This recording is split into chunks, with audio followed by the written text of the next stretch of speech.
Fernando Mendonça é o QB1 incontestável desse draft. Quão profunda é a classe de wide receivers?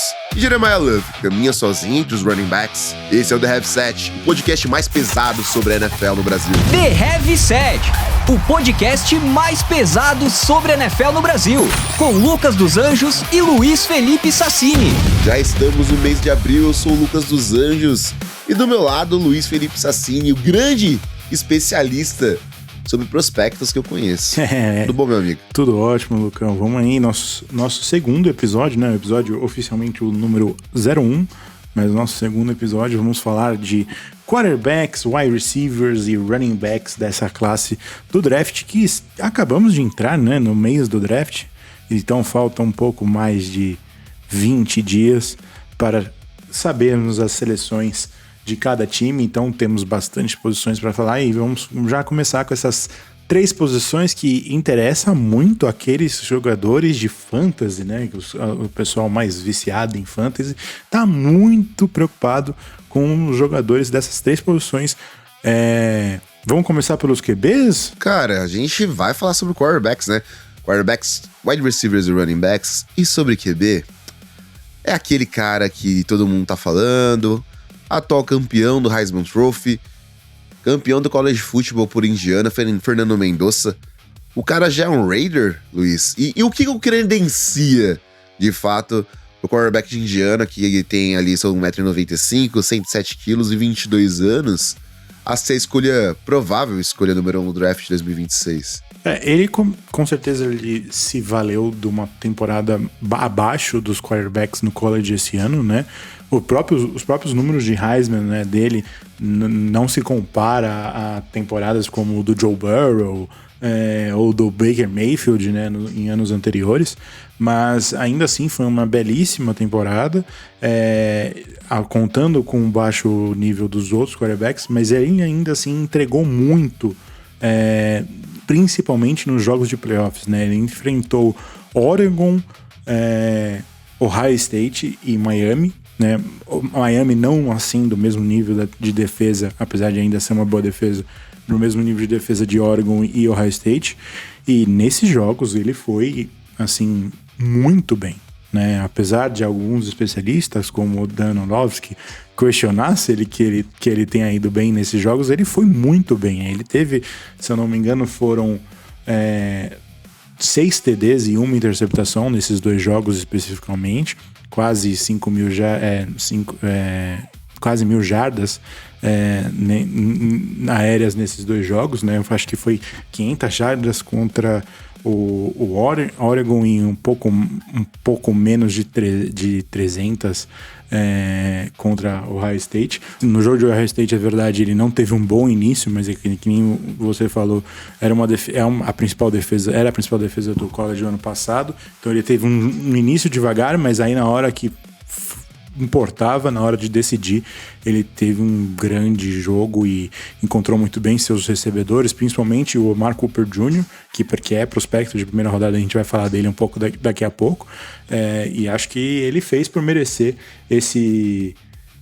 essa alcunha de primeira escolha geral, né, principalmente por causa do valor de quarterback. Eu não acho que ele seja o melhor prospecto deste draft, não deixar bem isso claro, mas quarterback tem um valor maior. O Las Vegas Raiders é um time que está necessitado de um quarterback. O próprio novo treinador do Raiders, Clint Kubiak, já meio que fala das suas expectativas de como desenvolver um quarterback. Ele não quis nomear Fernando Mendonça, obviamente, mas ele já estava falando muito bem que eles iriam desenvolver um quarterback a partir deste draft. Ou seja, ele quase que declarou que do Fernando Mendonça vai ser a primeira escolha geral. O Mendonça, que no dia que a gente tá gravando esse podcast, ele teve o seu Pro Day, né, em Indiana, e teve uma sessão de passes que o pessoal considerou bem limpa, né? Ele completou 53 de 56 tentativas, os recebedores dele tiveram apenas 2 drops, e foram tudo em 20 minutos, né? Pausas rápidas durante o treino. Foi muito elogiado quanto a isso. Ele ia se reunir logo depois do Pro Day com a diretoria dos Raiders, lá em Bloomington.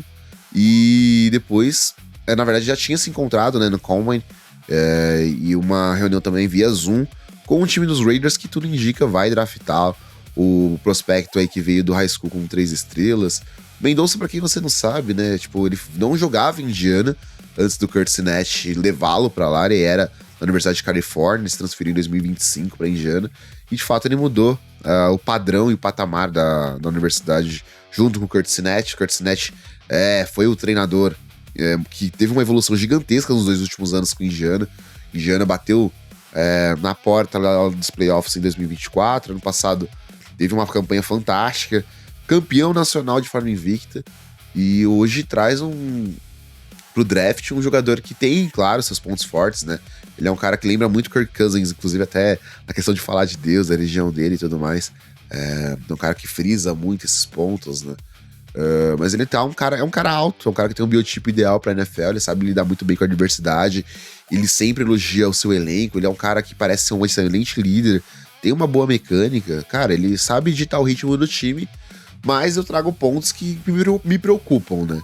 Na questão do Fernando Mendonça, eu acho que a classe como um todo não é a gigantesca, às vezes eu comparo que essa classe ela pode ser parecida um pouco que foi a classe do Malik Willis, do Kenny Pickett e tudo mais. Eu não lembro o ano da classe, agora o Luiz depois lembra se ele consegue trazer o ano. Eu tô chutando na minha cabeça aqui enquanto eu pesquiso, mas eu acho que foi 2021. Então, se eu não me engano é 2021 ou 2022, eu não lembro certinho o ano da classe. Mas o Fernando Não, 21 foi Lawrence e Zach Wilson. Foi 2022. 2022. Isso aqui. Que curiosamente acabou tendo o Brock Purdy na escolha de Mr. Rivera. Exatamente. E aí você traz essa questão do Mendonça, que é um cara que não é uma grande ameaça terrestre, apesar do lindo touchdown terrestre que ele fez na disputa do título nacional do college. Ele tem algumas bolas longas que são contestadas, né? Ela fica um pouco longe do recebedor. E ele precisa aprender a se proteger melhor. Claro que a linha ofensiva dele trabalhou bastante ano passado, uma linha ofensiva que dava tempo pro Mendonça se deslocar e também procurar os recebedores. Eu acho que ele é um cara que ele tem coisas muito interessantes, né? A carreira dele, ele completou mais 68 passes na carreira, ele tem mais de 8 mil jardas aéreas, 71 touchdowns. Cara que teve uma relação touchdowns e interceptação bem diferente, né? 71 touchdowns, 22 interceptações. É um cara que cuidava, principalmente em Indiana, bem da bola. E é um cara que teve uma temporada fantástica. Não à toa aquele Heisman Trophy. Ele teve na campanha do ano passado 72% de passes completos, mais de 3.500 jardas aéreas conquistadas, 41 TDs, 6 interceptações.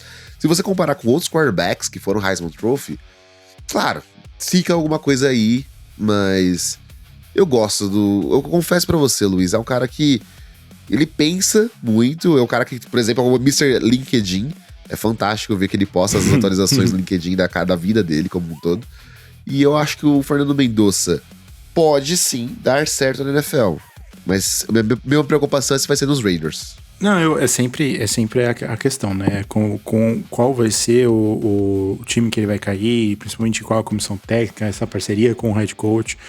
Eu acredito no Clint Kubiak, tá? Não era o meu favorito nessa janela de contratações, mas eu acho que é uma aposta decente em que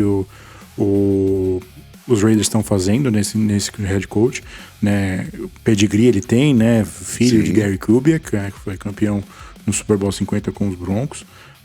Começou com sua carreira em Denver, inclusive, como QB coach. Mas eu acho que ele pode desenvolver sim. Vamos ver qual vai ser o trabalho e as decisões que ele vai ter sobre quando o Mendonça vai ser titular, se ele vai ser titular desde a primeira semana, se ele vai desenvolver. Eu acho que vai dar certo. Mas as dúvidas dessa classe. Eu acho que não é o ano mais interessante para você ter uma necessidade de quarterback, mas eu acho que os Raiders fazem certo em aproveitar a chance e desenvolver o seu quarterback, né? Já fizeram alguns moves, ainda faltam moves, principalmente na posição de wide receiver, para dar um elenco melhor ao Fernando Mendonça. Eu sinto falta de alguma coisa na linha ofensiva também, apesar do Bradbury chegar. Do Bradbury não, o Linderbaum. Do Tyler Linderbaum, isso. Foi o center mais bem pago da NFL. Eu acho assim, tem peças, obviamente, como todo um time que está em rebuild, né? Faltam algumas peças, mas essas peças começam a chegar uma vez que você encontra o seu quarterback. Muito é bem verdade que os Raiders vão ter que fazer isso numa divisão extremamente difícil, né? Que os outros 3 times já têm os seus quarterbacks, né? Patrick Mahomes, super campeão, Bo Nix, que levou o Denver até a final de conferência no ano passado e agora com a chegada do Jalen Waddle, e o Justin Herbert, que talvez dos 3 tenha jogado o melhor nível de futebol americano entre os 3 na última temporada. Então vamos ver quais vão ser. Isso também vai ser uma dificuldade. Mas vamos passar para o próximo, né? O próximo, eu acho que a gente pode falar, é o Ty Simpson, que é o número 2, claro, desta classe. Acho que não tem muita discussão se ele vai ser o 2, se algum outro quarterback vai sair antes dele. Eu acredito, na minha opinião, que o Ty Simpson está consolidado. E você concorda com isso, Lucas? Cara, é difícil não concordar, tá? O Ty Simpson hoje, pra mim, é o cara que mais se destaca dentro do grupo de quarterbacks, né? Se a gente falar de outros nomes, sei lá, como Drew Allar, pra mim, tá abaixo dele. Você pega, sei lá, o Cole Payton, lá de North Dakota State, tá abaixo. Carson Beck, tá abaixo. Então, assim, Nussmeier, caras que a gente vai dar uma pincelada mais pra frente, né?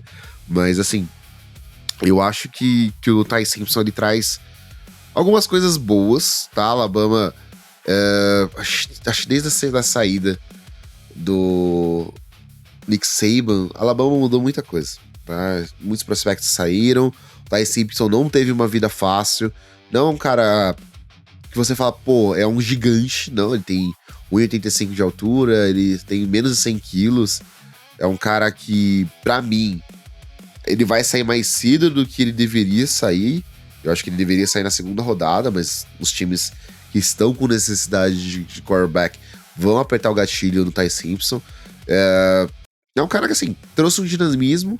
Ele foi reserva em 3 anos em Alabama, esperou seu momento chegar. Ele teve essa questão de maturação dentro do programa. E é um cara que, assim, ele tem essas questões de ponto fraco que nem eu trouxe, né? A altura e o peso abaixo do ideal. A reação dele sob pressão, pra mim, é muito complicada sobre muita coisa. A força do braço dele é limitada. Ele sofre muito sacks, né? Porque às vezes ele arrisca um pouco. E... enfim. Mas ele é um cara que tem uma boa mecânica. Ele é preciso em todos os níveis de campo, pra mim. Ele tem uma boa antecipação de movimento. É um cara que sabe fazer a leitura dos seus recebedores. Então, o Ty Simpson, ele gera curiosidade, tá? Então, sei lá, times como Browns... Eu acho que os Browns não vão apertar o gatilho nele, mas Browns, Jets, Cardinals, depois da saída do Kyler Murray, talvez, Steelers, que precisam de quarterback, né? São times que vão atrás do Ty Simpson por falta de opção também, né, Luiz? Eu até gosto do Ty Simpson, assim, ele no começo da temporada ele mostrou um bom nível de futebol americano, e sempre que você joga bem em Alabama, você se destaca mais do que os outros. A minha preocupação com o Ty é que ele é extremamente inexperiente. Ele tem 1 ano de carreira como titular, né? Não, nos outros 3 anos de college ele não foi titular. Acho que o maior número antes desse último ano de passes completos dele era 14, então era um número bem baixo, né? E isso nos últimos anos tem sido um fator complicante quando um quarterback está chegando na liga. A falta de experiência no college para essa transição para o NFL, que é sempre complicada, né? Sempre é mais um fator que dificulta mais o desenvolvimento dele. Eu acredito, né, talvez seja uma leitura errada minha, mas eu acredito que ele vai sair dentro do top 15, tá? Eu acho que tem questões neles que vão intrigar bastante times. Você deu uma lista muito boa de times, inclusive eu acredito que o Arizona Cardinals é um time a se ficar de olho. Sim. Tenho as minhas dúvidas se o Cardinals vai puxar o gatilho nele na terceira escolha geral, mas se eles querem o Ty Simpson, talvez isso vai ter que ser feito. Ou eles vão orar muito pra ele cair pra depois da 15 e eles subirem no draft. Mas eu não sei se eles vão... Se o Ty tá nesse plano deles, né? E convenhamos, eles estão indo para a temporada neste momento com um Jacob Brissett e Gardner Minshew no seu QB room, né? Eu não acredito. Pode ser que não seja um problema para o Mike LaFleur, né, o head coach que foi contratado neste ano pelo Arizona Cardinals, mas o Monty Ossenfort, que é o general manager dos Cardinals, ele já está indo para o seu terceiro ano, né, e os outros 2 anos foram bem desapontantes para Arizona, né? Então eu acho que o Ossenfort já chega um pouquinho para esse draft um pouquinho pressionado por resultados já nessa próxima temporada. Porque não dá para esperar esperar o Archie Manning no ano que vem, ainda mais porque a disputa em cima dele vai ser muito grande. O LaFleur talvez tenha esse pensamento porque ele tem um pouquinho mais de segurança no cargo, mas o LaFleur também não é um head coach que você pode comparar, por exemplo, com um Sean Payton, um John Harbaugh, o próprio Kevin Stefanski, que chegou no Atlanta Falcons nesse ano, que já tem um pouco mais de milhagem, né, como head coach na NFL, para você falar, não, esse ano a gente vai aqui focando no próximo ano. Talvez se o plano for, vamos com quarterback nesse draft, talvez o Ty na terceira escolha geral seja possível. Eu acredito que o plano vai ser um trade down, e eu acho que pode ter parceiros para esse trade down acontecer. Nominalmente, eu acredito muito em Kansas City Chiefs e Dallas Cowboys, 2 times que poderiam subir pelo um edge rusher, e tem 2 escolhas de first round nesse draft, poderiam muito bem fazer esse move. Então vamos ficar de olho. Eu acho que o Ty, se não acontecer nesse move com o Arizona num trade down ou na própria escolha 3, abre uma possibilidade para o próprio New York Jets na escolha 16, que é uma situação mais fácil do que o Arizona, já que eles têm essa segunda escolha, não precisam exatamente selecioná-lo na segunda escolha geral, se eles pensarem ou tiverem no planejamento deles, na ideia deles que ele vai passar do top 10, eles não precisam selecionar ele na segunda escolha geral. E aí tem outros times, como você bem falou, o Pittsburgh Steelers, e um sleeper, na minha opinião, aqui que a gente pode ficar de olho. Talvez a torcida desse time não esteja muito de olho nisso, mas eu acho que é possível, seria o Los Angeles Rams,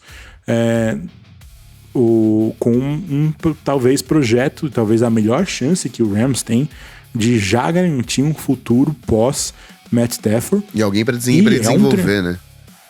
Exato. E é um fit que para mim parece muito interessante, porque McVay vai poder trabalhar muito bem esse jogador. E se o McVay vê as características dele como um quarterback de franquia, né, chegando no seu time ao ponto de draftar na primeira rodada, eu acho que é um fit sensacional. Vamos ver o que vai acontecer. Concordo, eu acho que o Ty Simpson ele traz um dinamismo assim muito bonito de se ver. Se você parar pra pensar que seria um treinador como o McVay, o DeBoer conseguiu fazer um trabalho ok com ele, né?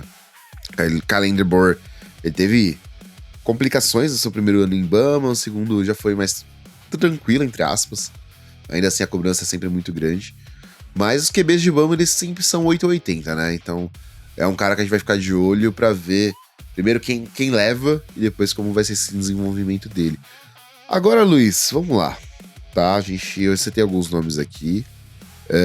Eu quero vamos fazer um recap mais geral, né? Agora vamos dar uma passada nos outros nomes rapidinho. E outros nomes que podem ser interessantes, que provavelmente são dia 2, né? Tem 3 nomes de dia 2 nesse draft que particularmente eu não sou tão fã, mas eu imagino que eles tenham uma chance de sair nesse dia 2. Talvez não, né? Existe não um vejo, mundo. talvez nem todos eles vão sair no dia 2, pelo menos um ou outro talvez sim, mas acho que talvez é possível que só não aconteça dos 3 saírem nesse dia 2, que são o Graf Nussmeier, de LSU, o Drew Allard, de Penn State, que era um cara antes da temporada passada super cotado para a primeira escolha geral, mas um ano ruim geral de Penn State, assim, e não aconteceu só com ele, tá? Aconteceu com outros jogadores que a gente vai falar aqui hoje. Ele acabou caindo nesses boards, né? Vamos ver se o board dos times da liga condiz com isso também, mas ele acabou caindo. E o terceiro nome é o saudoso Carson Beck, que perdeu a final, né, do college para Fernando Mendonça. Sim. Beck, que é... Mas teve um grande playoff, tá? Teve um grande CFP. Exato. Que o Beck, que originalmente jogava por Georgia Bulldogs, mas se transferiu antes da última temporada para Miami, exatamente para ter uma segunda chance, porque o final da carreira dele lá em Georgia não deu muito certo e ele precisava se recuperar um pouco, porque ele não tinha muita chance de ser draftado em 2025. Sim.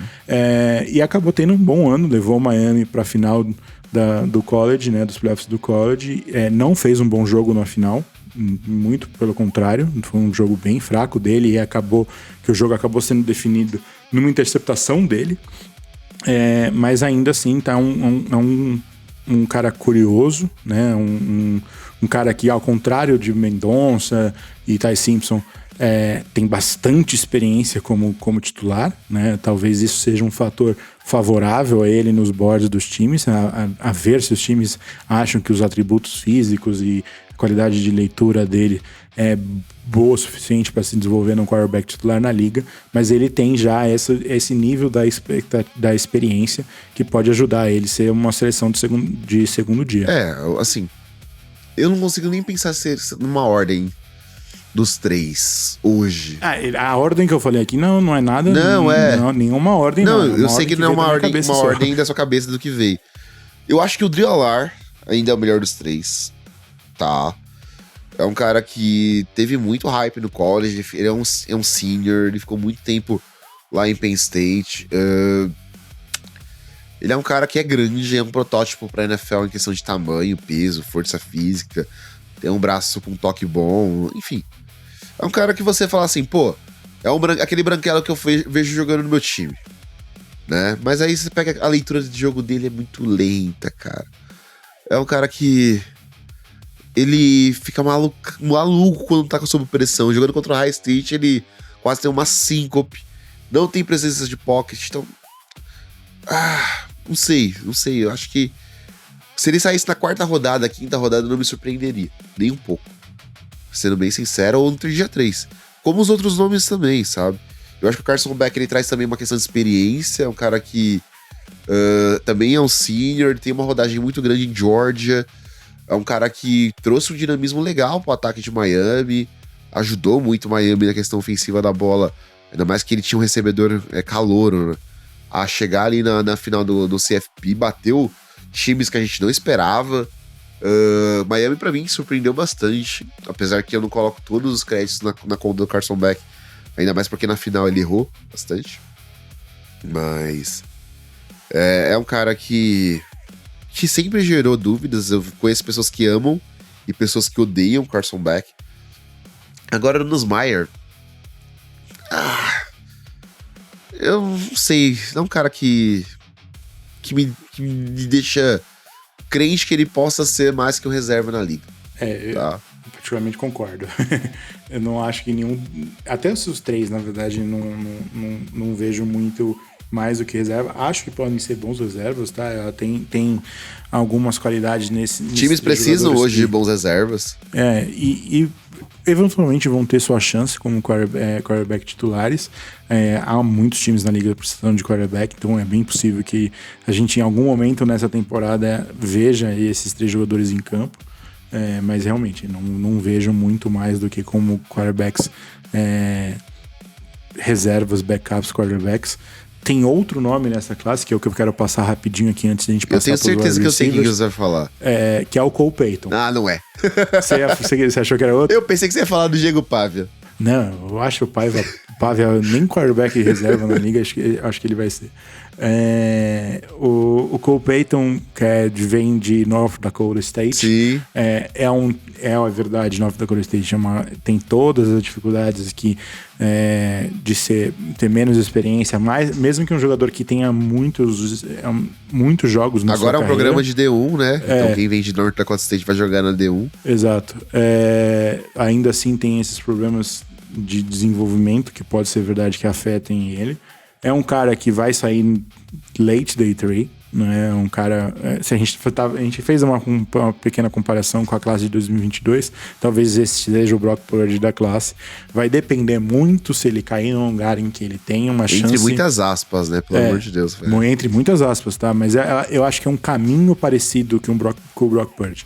Vai depender muito de onde ele cair, né? Ou seja, num time em que ele venha a ter uma chance de ser titular em algum momento, pode ser por via lesões, da mesma forma que aconteceu com o Brock Purdy, e além disso, caia num time que saiba trabalhar um quarterback que nem ele.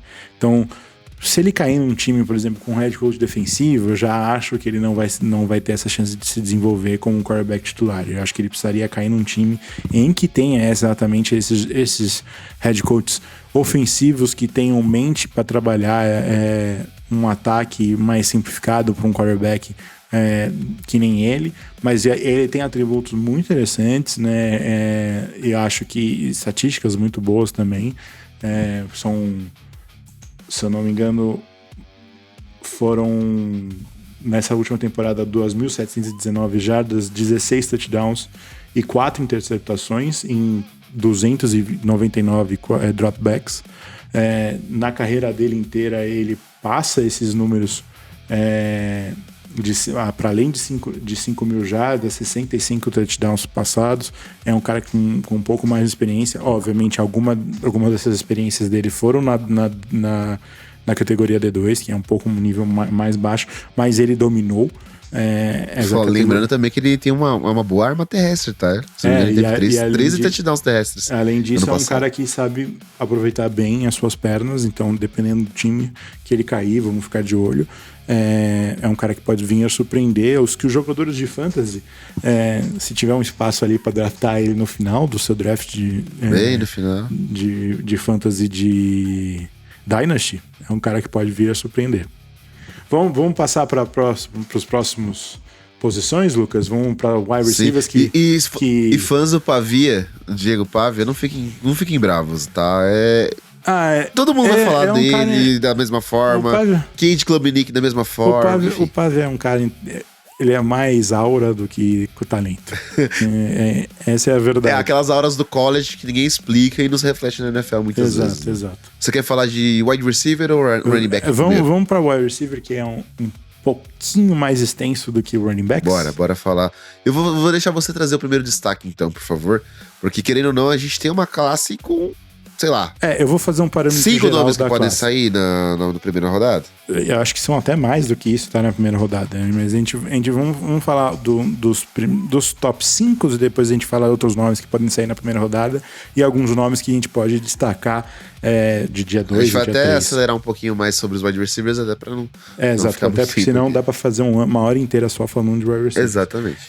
O wide receivers nessa classe é uma das melhores posições da classe no geral, né? Entre todas as posições. É uma das posições com mais depth, né? Muito provavelmente a gente vai ver jogadores além da primeira rodada tendo algum impacto na liga e rápido, tá? Não só no futuro, mas acho que já nesse ano a gente vai ver alguns jogadores dessa posição se destacando. Tinha um corte claro no board até vir o Combine, né? Antes do Combine a gente tinha Carnell Tate de Ohio State, Makai Lemon de USC e Jordan Tyson de Arizona State como os 3 principais nomes da classe. Eu acho que o Omar Cooper Jr. de Indiana deu uma misturada um pouco nisso no Combine, a gente vai falar aqui ainda. Vamos começar pelo Carnell Tate, que talvez seja o número 1, é a minha aposta para ser o primeiro a sair. Hoje, olha que eu sou fã de Ohio State, hoje não sei, mas os boards indicam que sim. O Combine dele não foi bom, né? Comparado e o Pro Day também não, tá? Comparado com outros nomes dessa classe, ele não se destacou no Combine, não testou bem, e isso pode assim acabar vir a atrapalhar o fato dele ser o wide receiver 1 desta classe. Para a sorte dele, é que Makai Lemon e Jordan Tyson têm as suas questões também. Então, por isso que eu ainda aposto com ele ser o principal wide receiver da classe.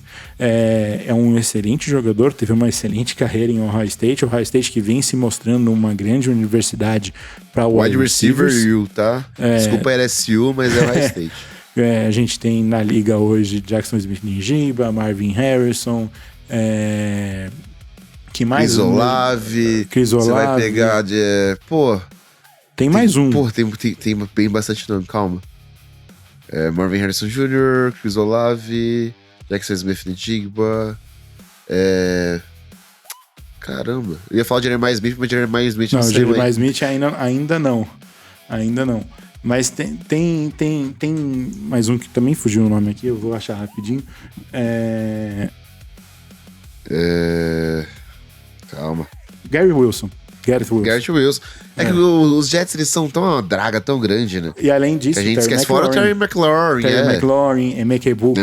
São muitos jogadores de wide receiver que vieram para a NFL e que causaram algum impacto. O Carnell Tate é o próximo da lista. Talvez, se a gente for ranquear, ele tá abaixo de todos esses caras, tá? Se a gente for ranquear entre os jogadores de Ohio State. Ele sempre foi 2 em todos os times que ele passou. Tipo, 2 não. Teve ocasião que ele foi 4, na verdade. Você, Lucão, como torcedor honorário de Ohio State, vai poder descrever melhor sobre ele. Mas fala aí, me dê um pouco mais de uma descrição completa. Cara, do scout completo do Carnell Tate. O Carnell Tate, ele... Assim... Ele consegue gerar separação, ele é um cara que... rota vertical, ele consegue ganhar do recebedor. Ele é um cara que me preocupa um pouco na velocidade, tá? Ele testou mal no Combine. Na verdade, se não me engano, ele não correu no Combine. Ele não correu no Pro Day, ao 40-yard dash, até por conta dessas questões relacionadas a isso. Mas ele é um corredor de rotas funcional. Ele tem mãos muito fortes, acho que é o ponto forte do jogo dele, de fato, é que ele é muito natural, ele ataca muito bem a bola, ele tem uma boa técnica.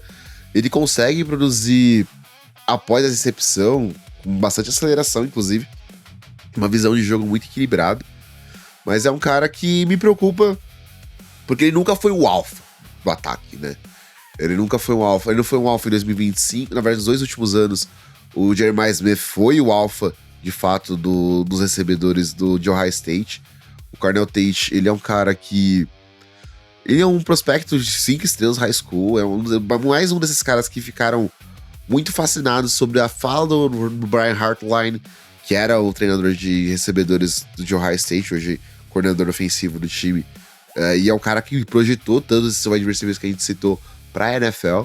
Ele não é tão badalado como muitos desses nomes saíram, mas ele é um cara que, assim, ele é sólido. Então, sei lá, eu acho que se fosse hoje pensar num cara que pode ser sólido, que nem ele, claro que a altura, não tô comparando físico, tá? Porque o Carnell Tate ele tem quase 1,90, ele é bem mais alto que o Terry McLaurin, mas é um cara que consegue entregar tipo o que o Terry McLaurin entrega ali pro time dos Commanders. Claro que ele, por não ser super atleta, por falta força, ele tem alguns problemas de leverage, são umas coisas que podem complicá-lo pra NFL.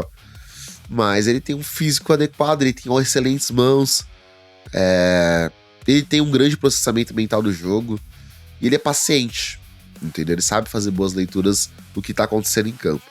O Carnell Tate, pra mim, pode não vir a ser o melhor recebedor dessa classe, mas ele pode ser um cara muito consistente, sim.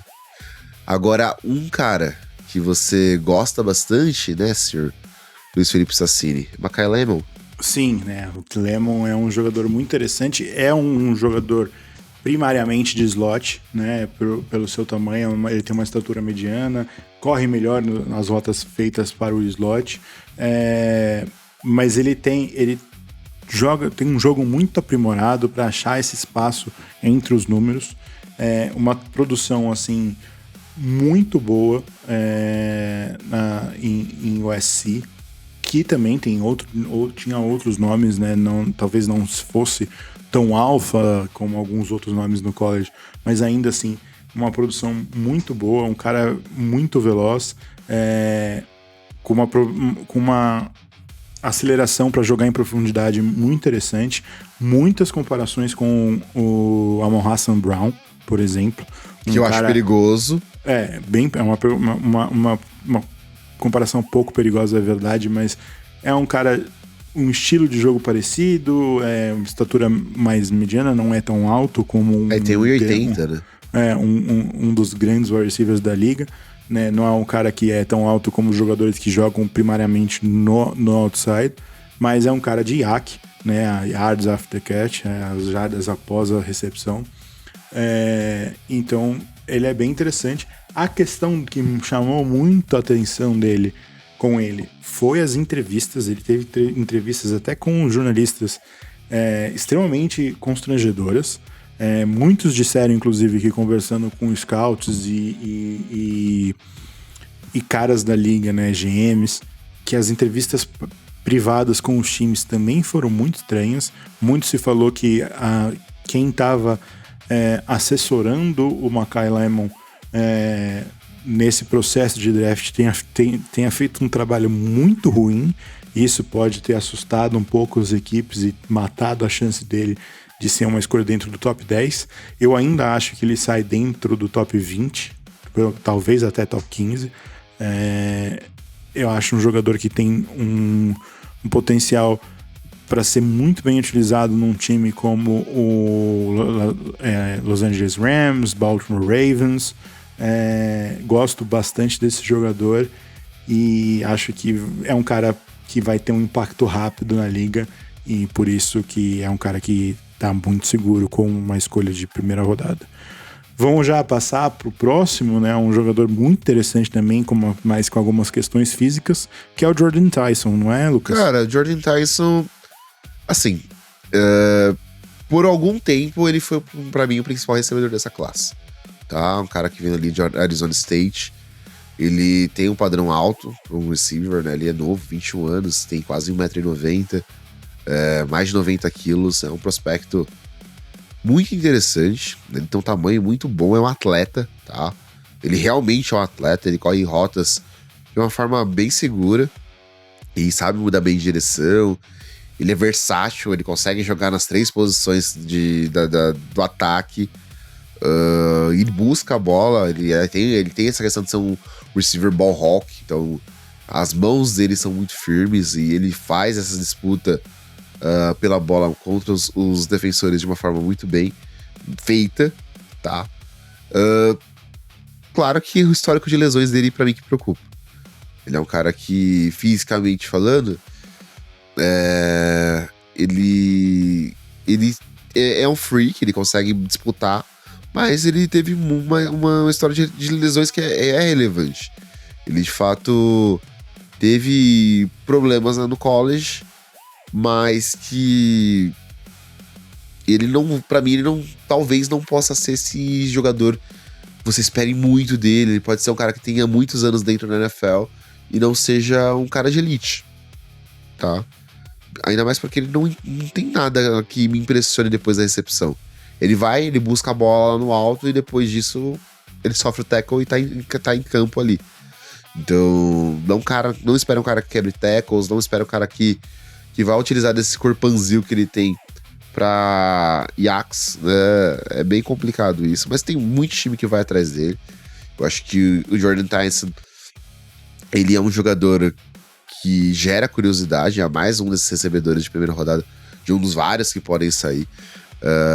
E aí é interessante ver quem vai apertar o gatilho, porque é um cara que tem uma produção muito grande, né? São 22 touchdowns na carreira, só 3 fumbles sofridos.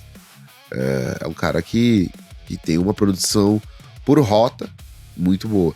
E aí, Luiz, eu sei que você gosta de um cara que você já citou aqui, que é o Amari Cooper Jr., mas será que tudo que ele vem apresentando desde a temporada de 2025, nas entrevistas, Combine, Pro Day e tudo mais, você consegue de fato achar que ele escala alguns outros nomes que eu colocaria na frente pra ser, sei lá, o 4º jogador até dentro do top 3 recebedores? Olha, depois do Combine eu acredito que sim, tá? É um cara que vem de uma produção na temporada de 2025 incrível, foi uma das principais peças do Fernando Mendonça.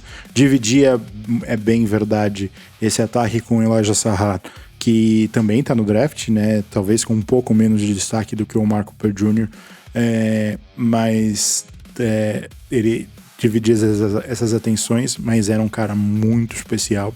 Tem algumas jogadas que são realmente destaques de highlight, assim, impressionantes. Aquela recepção, acho que foi contra o Ohio State, você me corrija se foi contra o Ohio State, que agora deu um branco, que ele faz aquela recepção no final da end zone, no finalzinho do jogo, para vencer a partida, né, com uma mão só. Foi uma recepção incrível, talvez a recepção agora não me pegou, não lembro da temporada. Eu acho que ele pode vir a sair na frente do Jordan Tyson, principalmente por causa das questões de lesão do Tyson, que pode ser preocupantes para alguns times e que derrubem ele para fora do top 20 e talvez projetem o Mark Cooper Jr., que no final da temporada, antes dos playoffs, estava até atrás de outros nomes. Um nome que a gente vai falar daqui a pouco, que eu sei que você gosta, que seria o Casey Concepcion, e também atrás do Denzel Boston, mas eu acho que ele pode sim vir a sair na frente do Jordan Tyson e ser um cara de impacto logo no primeiro dia do time que o draftar. Vamos acelerar aqui um pouquinho, né? Pra gente ainda tem que falar dos running backs, mas a gente ainda tem alguns nomes para falar de wide receivers. Me diz aí o que você acha do Casey Concepcion. O recebedor de Texas A&M que veio para a melhor temporada da sua carreira, né? Um cara que impactou bastante nesse ataque. Dos Aggies, Concepcion pra mim... o pessoal fala muito dos pontos fracos dele. O cara com envergadura ruim, as mãos não são tão boas, o cara não quebra teco, enfim.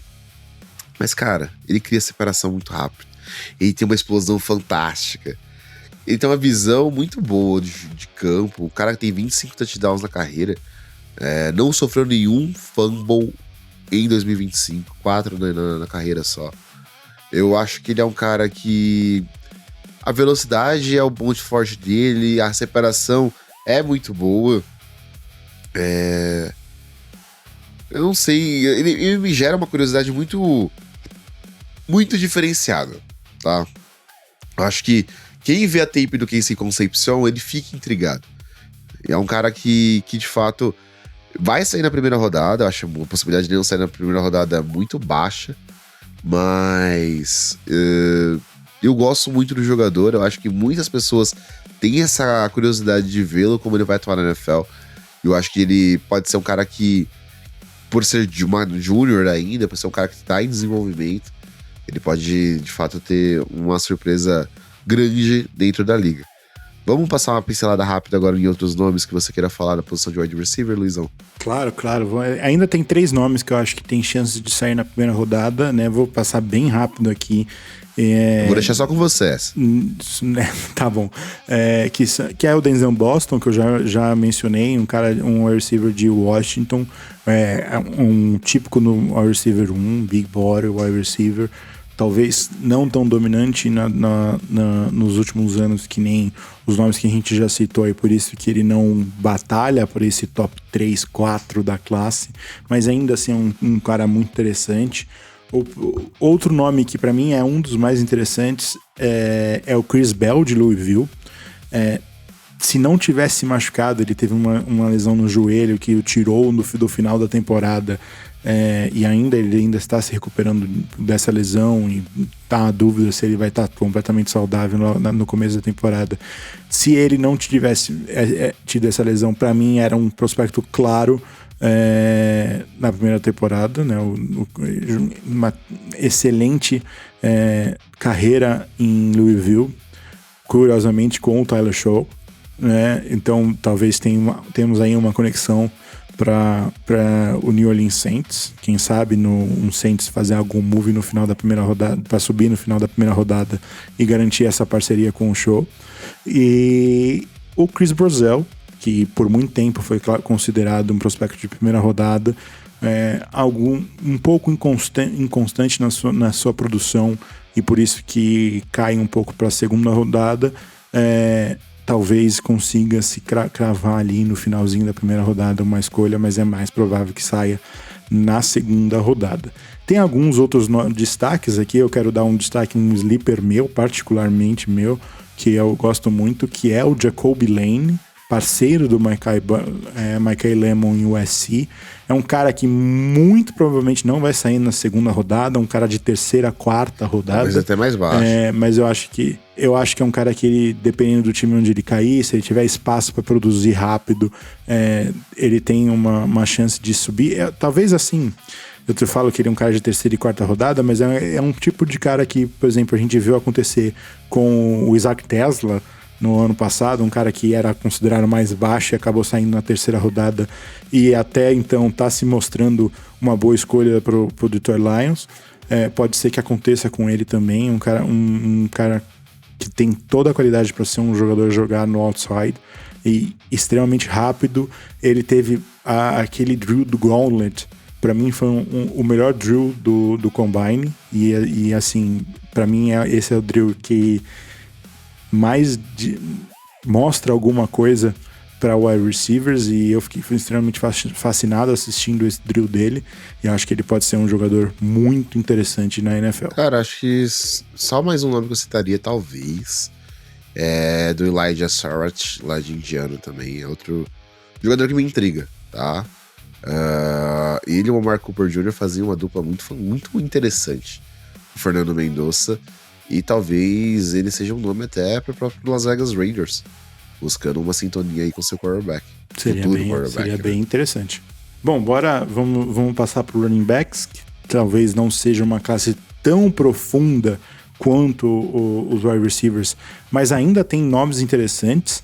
Vou deixar com você para você iniciar, porque eu acho que é batata quem é o primeiro running back dessa classe, não é, Lucão? Cara, assim, o pessoal do Fantasy, ele é o nome 01, claro, para a temporada de 2026.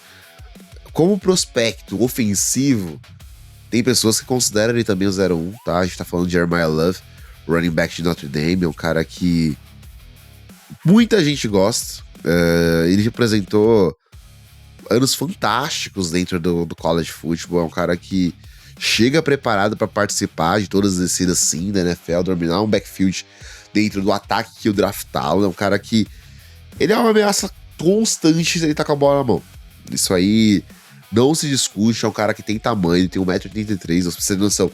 Eu tenho 1,82m, não, 83, 1,83m, ele tem 96 quilos, ele é uma muralha, assim, de 20 anos. O que é mais impressionante ainda, ele tem apenas 20 anos. E é um cara que tem um tamanho muito forte, é um pacote atlético completo. Ele muda o jogo em vários toques. Foi assim que ele guiou muitas vezes o ataque de Fight Irish. Ele tem bons cortes, ele é um cara que tem muito equilíbrio. É um prospecto muito bom mesmo. Quando a gente fala de running back dentro da NFL, não à toa que ele tá tão acima assim dos outros. E só que assim, o perfil dele de força tem pontos fracos. Não impressiona tanto. Quando você olha pro Jeremiah Love, você fala assim, esse cara não vai me atropelar. As defesas da NFL são totalmente diferentes do college, são extremamente maiores, mais físicas, mais complexas. Então não adianta ele tentar vencer alguns tackles com fisicalidade, porque ele não vai conseguir no nível profissional. Ele tem que ser um pouco mais paciente para fazer algumas leituras de gaps. Então o Jeremiah Love, ele vai ter esse trabalho de desenvolvimento, vai ser muito importante ter uma bolinha ofensiva, inclusive, para ele, para isso. Eu acho que ele é um cara que ele é um run and go, ele não é um cara que você vai utilizar muito em jardas curtas, pelo contrário, você vai querer utilizar a sua explosividade para ele conseguir chegar na terra prometida, chegar na end zone. Ele somou quase 2.500 jardas e 35 touchdowns em 24 a 25 somados, assim. Ele é realmente um jogador muito absurdo, ele é acima da média. E eu acho que você vai se surpreender muito se ele não for esse running back 1 do draft. Eu acho que não tem nem o que ser discutido em cima disso. Aí eu vou jogar pra você, Luiz, pra além de você falar de Jeremiah Love, cara, o que você acha que é o 2, tá? Porque entra muito nessa discussão. Quem seria esse running back 2 da classe? E que posição você acha que vai sair de fato? Porque eu só vejo hoje o Jeremiah Love sendo um running back de primeira rodada. acho que é fato. O único clear cut primeira rodada é o Jeremiah Love, e ainda é um cara que pra mim vai sair no top 10, deveria sair no top 5. Acho que faria muito sentido, por exemplo, no Tennessee Titans. Não sei se essa vai ser a estratégia do Titans com o Robert Saleh. Inclusive o Titans contratou hoje o Michael Carter, que é um cara que muda muito o grupo de running backs da equipe, mas fizeram essa contratação hoje. Talvez não chegue na liga no mesmo patamar de Ashton Jeanty, Saquon Barkley e alguns outros nomes, mas eu acho que ele tem a capacidade para ter uma carreira parecida com esses caras.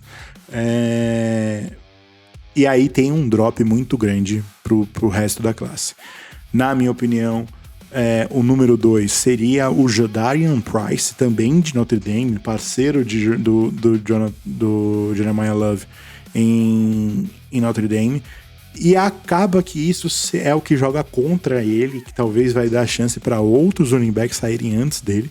É um cara que também tá gerando opiniões extremamente polarizadas, porque tem gente que acredita que ele é um cara de primeira rodada, muita gente conecta ele com o Seattle Seahawks para substituir o Kenneth Walker, por exemplo, né, fazer essa parceria com o Zach Charbonnet.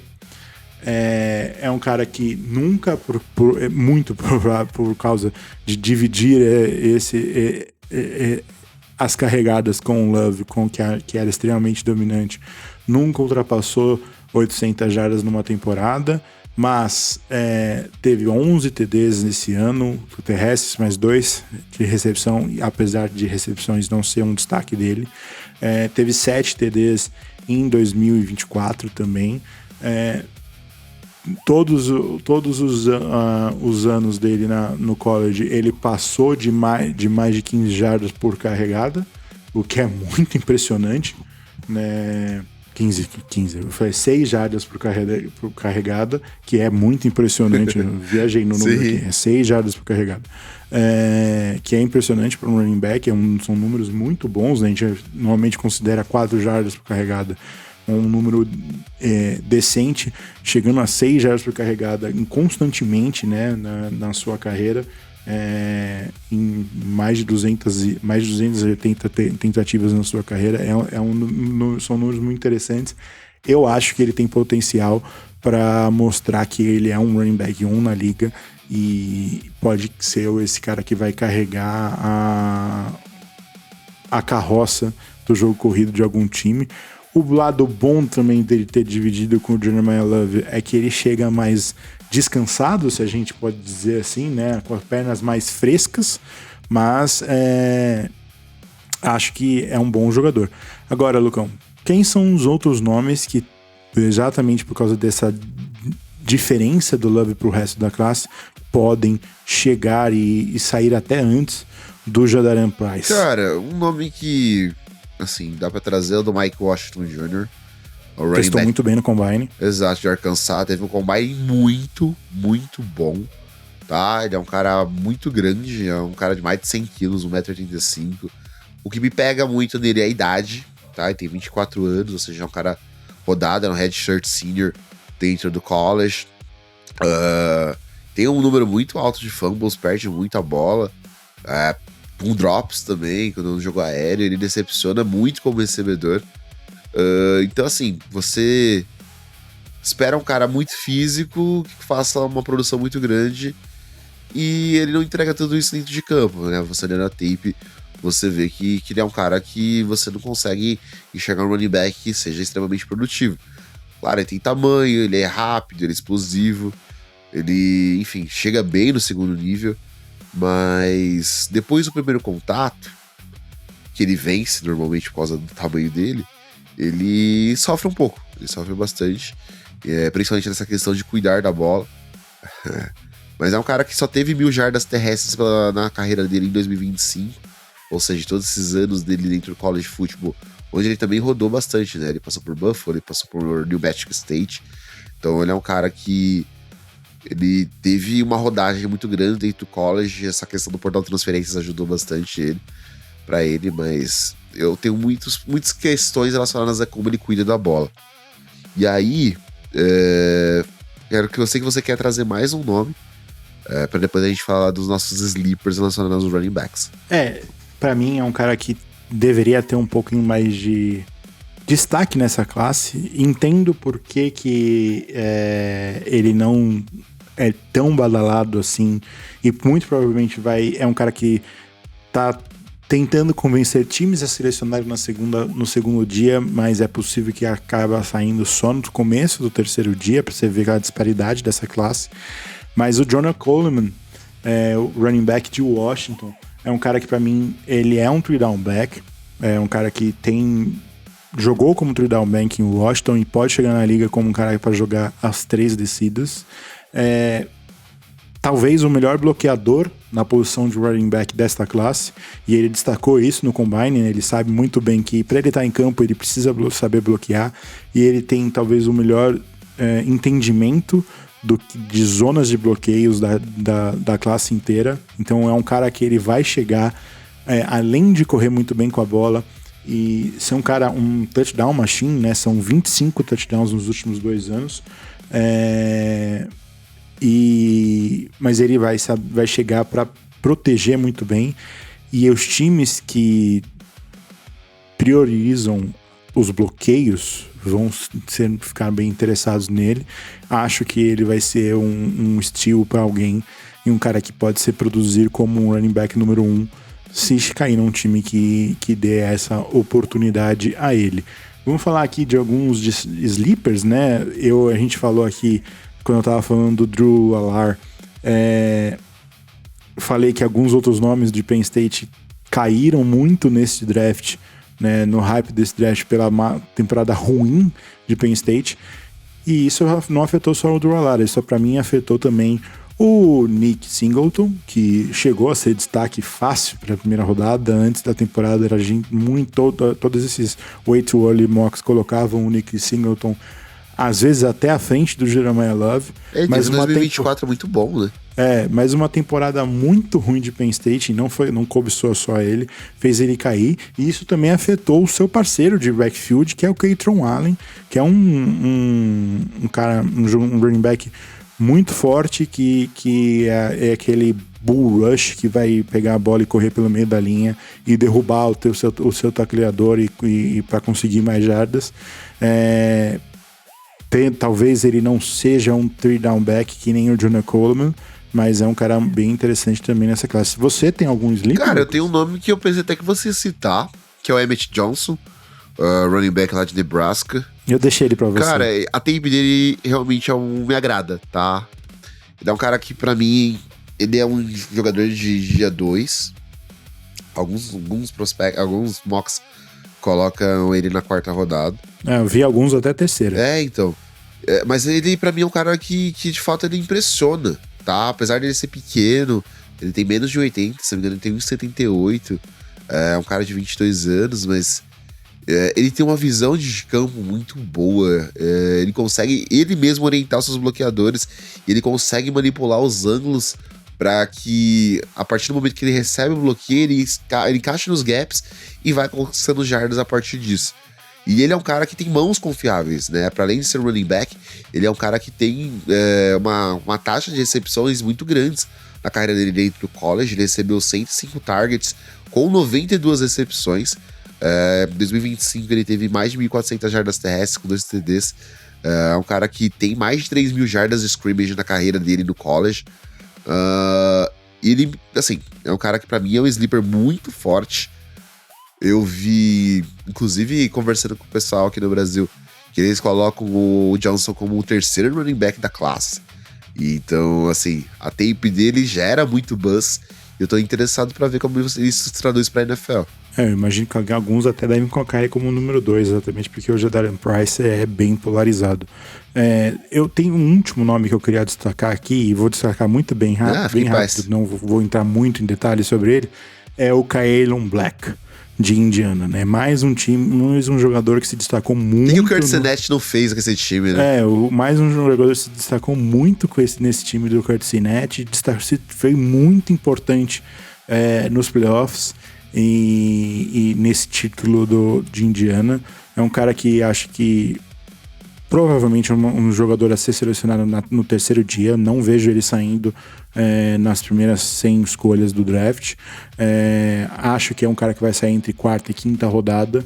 E também não deve chegar na liga já tomando a posição, né? Mas acho que ele chega para ser um reserva que tem alguns dos snaps, e aí dependendo de com quem ele compor um grupo de running backs, ele pode ter um destaque, da mesma forma que, por exemplo, aconteceu lá em Tampa com o Buck Irving, por exemplo. É um cara que foi selecionado na quarta rodada, não era um backfield repleto de jogadores de nome, né? Acho que o melhor naquela época era o Rashad White, e ele logo tomou essa posição, né? Mais pro meio da primeira temporada dele, ele tomou a posição, e é algo que pode acontecer com o Black, dependendo da onde ele sair. É isso, a gente deu uma pincelada... Passamos a régua? Passamos uma pincelada boa, né? Na questão de quarterbacks, wide receivers e running backs. Claro que tem muita coisa...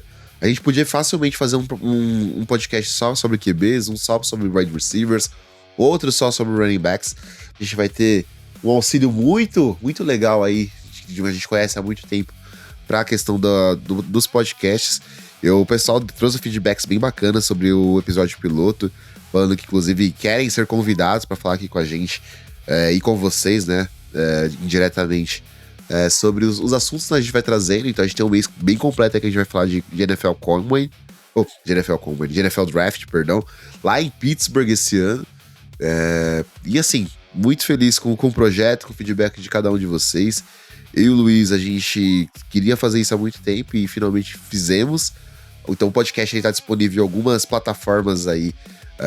Outras a gente vou tentando colocar, mas as principais a gente já tá com o podcast disponível. Então você vai acompanhando aqui semanalmente, a gente falando muito sobre draft, ainda tem mais coisa pra falar de ataque, defesa, vai ter mock draft, vai ter muita, muita, muita coisa relacionada aí ao recrutamento, né, Luiz? Já vamos deixar um spoiler aqui, semana que vem a gente vai destacar tight ends, linha ofensiva e linha defensiva, já passando pelas defesas. Bom, é isso, né? Vamos passar a régua aqui também para não ficar muito grande aqui. A gente gosta de falar pouco, né, Lucas? Até que a gente tá se controlando bastante ultimamente. Mas agradecer a todo mundo que nos ouviu, e vamos aí, que tem muito papo ainda pra falar nessas semanas pré-draft, e tem muito assunto legal aqui que a gente vai... Lembrando que a gente tá no Twitter como TheHave7BR, então procure a gente por lá, a gente vai tentar publicar com mais frequência lá também. A gente tá bem corrido, mas as coisas vão fluindo. O Luiz tá no Twitter, ele tá no Instagram também, Instagram Bowser Sassini. No Twitter você acha ele mais fácil, como Sassini Luiz, Sassini com SACCINI, Luiz com S. E eu, todas as redes sociais como @Lucas dos Anjos. Esse foi o episódio 1 do The Have Set, o podcast mais pesado sobre a NFL aqui no Brasil. Um forte abraço a todos, nos vemos, até a próxima.